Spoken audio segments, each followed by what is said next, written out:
ઓછા પગારમાં ઘર ચલાવતા એને જ આવડે. કોને? સ્ત્રીને જ આવડે. ઓછો પગાર હોય છતાંય ઘર ચલાવી શકે.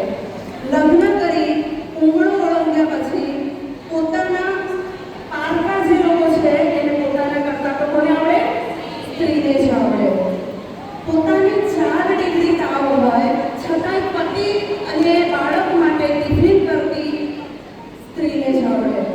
અને નોકરી લાયક હોવા છતાં તમારામાંથી ઘણી બહેનો એવી છે કે જે લાયકાત ધરાવે છે કે નોકરી કરે એવી, છતાંય નોકરી નથી કરતી અને ઘર પરિવારમાં ધ્યાન આપી અને નોકરીની જેમ ઘરનું ધ્યાન રાખે છે.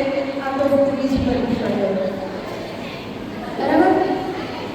દિવસે મળ્યા હતા અને વચ્ચે લગ્ન થયા હતા અને જન્મદિવસ હતો આ તારીખે બર્થડે એનિવર્સરી હતી, એ બધું યાદ રાખતા તો સ્ત્રીને જ આવડે. એટલે આ રીતે ખુશ થતા તો સ્ત્રીને જ આવડે.